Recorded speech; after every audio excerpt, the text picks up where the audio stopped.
Marcos, capítulo 10. Então Jesus saiu dali e foi para a região da Judeia e para o outro lado do Jordão. Novamente uma multidão veio a ele e, segundo o seu costume, ele a ensinava. Alguns fariseus aproximaram-se dele para pô-lo à prova, perguntando: é permitido ao homem divorciar-se de sua mulher? O que Moisés lhes ordenou? Perguntou ele. Eles disseram: Moisés permitiu que o homem lhe desse uma certidão de divórcio e a mandasse embora. Respondeu Jesus: Moisés escreveu essa lei por causa da dureza do coração de vocês. Mas no princípio da criação, Deus os fez homem e mulher. Por esta razão, o homem deixará pai e mãe e se unirá à sua mulher, e os dois se tornarão uma só carne. Assim, eles já não são dois, mas sim uma só carne. Portanto, o que Deus uniu, ninguém o separe. Quando estava em casa novamente, os discípulos interrogaram Jesus sobre o mesmo assunto. Ele respondeu: todo aquele que se divorciar de sua mulher e se casar com outra mulher, estará cometendo adultério contra ela. E se ela se divorciar de seu marido e se casar com outro homem, estará cometendo adultério. Alguns traziam crianças a Jesus para que ele tocasse nelas, mas os discípulos os repreendiam. Quando Jesus viu isso, ficou indignado e lhes disse: deixem vir a mim as crianças, não as impeçam, pois o reino de Deus pertence aos que são semelhantes a elas.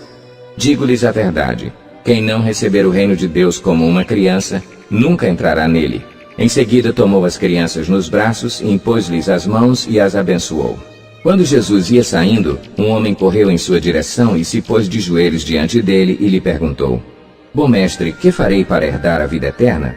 Respondeu-lhe Jesus: por que você me chama bom? Ninguém é bom a não ser um, que é Deus. Você conhece os mandamentos: não matarás, não adulterarás, não furtarás, não darás falso testemunho, não enganarás ninguém, honra teu pai e tua mãe. E ele declarou: mestre, a tudo isso tenho obedecido desde a minha adolescência. Jesus olhou para ele e o amou. Falta-lhe uma coisa, disse ele. Vá, venda tudo o que você possui e dê o dinheiro aos pobres, e você terá um tesouro no céu. Depois, venha e siga-me.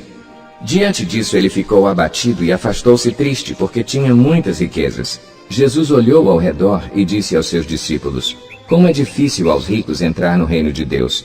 Os discípulos ficaram admirados com essas palavras, mas Jesus repetiu: filhos, como é difícil entrar no reino de Deus. É mais fácil passar um camelo pelo fundo de uma agulha do que um rico entrar no reino de Deus. Os discípulos ficaram perplexos e perguntavam uns aos outros: neste caso, quem pode ser salvo? Jesus olhou para eles e respondeu: para o homem é impossível, mas para Deus não. Todas as coisas são possíveis para Deus. Então Pedro começou a dizer-lhe: nós deixamos tudo para seguir-te. Respondeu Jesus: digo-lhes a verdade.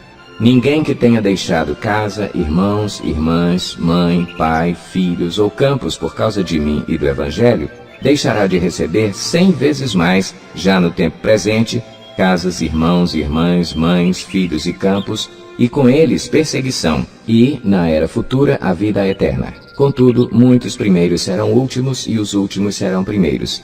Eles estavam subindo para Jerusalém e Jesus ia à frente.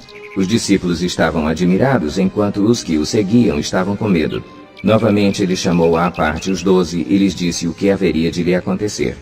Estamos subindo para Jerusalém, e o Filho do Homem será entregue aos chefes dos sacerdotes e aos mestres da lei. Eles o condenarão à morte e o entregarão aos gentios, que zombarão dele, cuspirão nele, o açoitarão e o matarão. 3 dias depois, ele ressuscitará. Nisso, Tiago e João, filhos de Zebedeu, aproximaram-se dele e disseram: mestre, queremos que nos faças o que vamos te pedir. O que vocês querem que eu lhes faça? Perguntou ele. Eles responderam: permite que, na tua glória, nos assentemos um à tua direita e o outro à tua esquerda. Disse-lhe Jesus: vocês não sabem o que estão pedindo.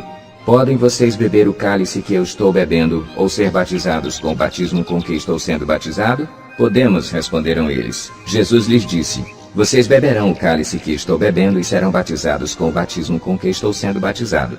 Mas o assentar-se à minha direita ou à minha esquerda não cabe a mim conceder. Esses lugares pertencem àqueles para quem foram preparados. Quando os outros 10 ouviram essas coisas, ficaram indignados com Tiago e João.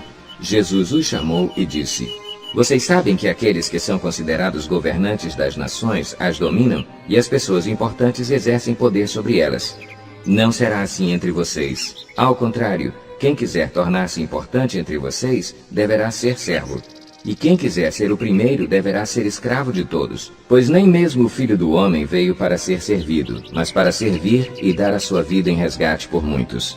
Então chegaram a Jericó. Quando Jesus e seus discípulos, juntamente com uma grande multidão, estavam saindo da cidade, o filho de Timeu, Bartimeu, que era cego, estava sentado à beira do caminho pedindo esmolas. Quando ouviu que era Jesus de Nazaré, começou a gritar: Jesus, filho de Davi, tem misericórdia de mim! Muitos o repreendiam para que ficasse quieto, mas ele gritava ainda mais: Filho de Davi, tem misericórdia de mim! Jesus parou e disse: Chamem-no. E chamaram o cego. Ânimo, levante-se, ele o está chamando. Lançando sua capa para o lado, de um salto, pôs-se em pé e dirigiu-se a Jesus. O que você quer que eu lhe faça? Perguntou-lhe Jesus.